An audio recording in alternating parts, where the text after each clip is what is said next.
Appalachia Girl, growing up in the trailer park. Hello, y'all. I'm Diana Brienne, stories from my life.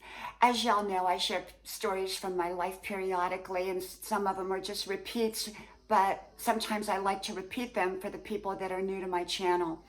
And so many of you know that I grew up in a small southern-like town, and I just call myself Appalachia Girl. Because the town that we grew up in was part of Appalachia.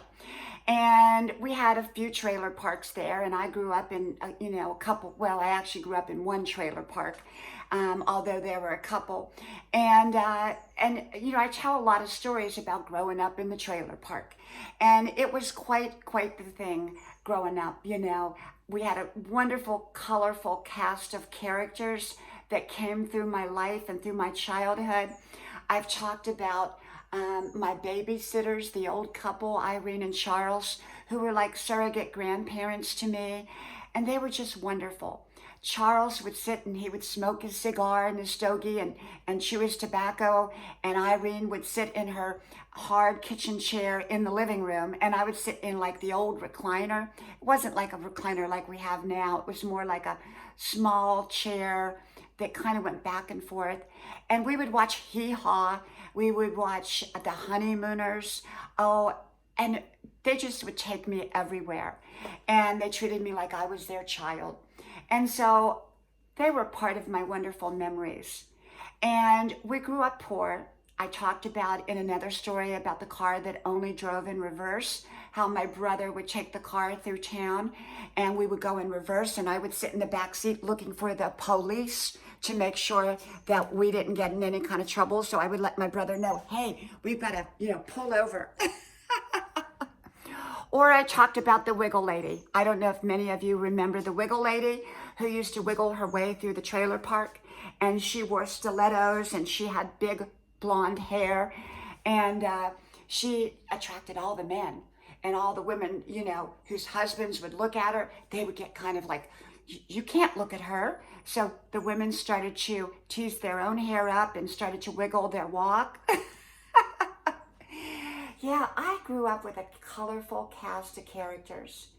And, I moved away very early on at about 17. I went out to Hollywood.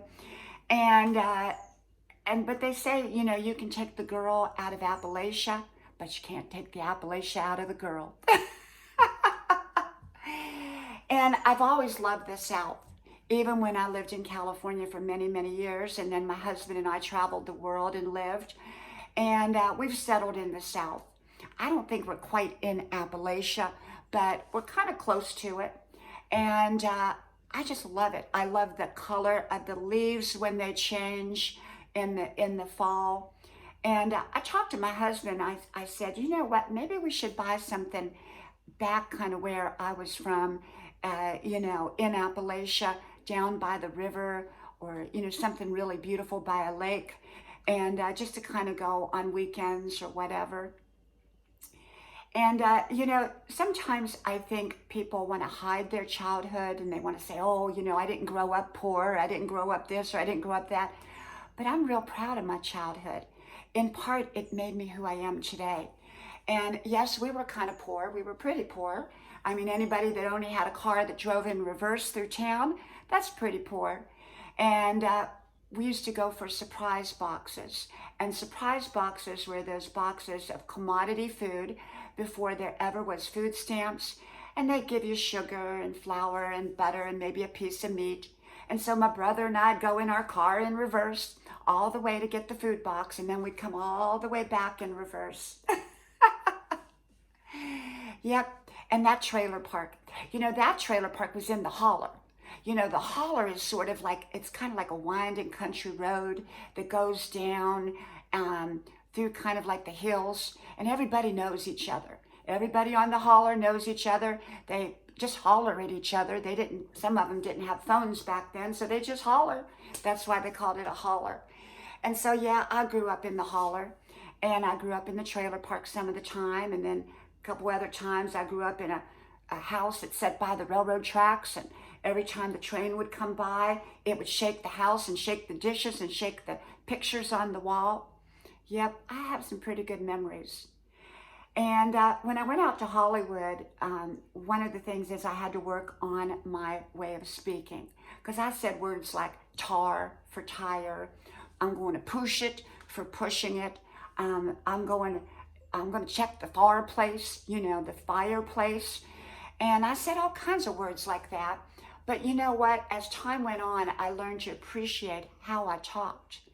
And so, having lived around the world now and kind of settled back in the South, I kind of have a mixture.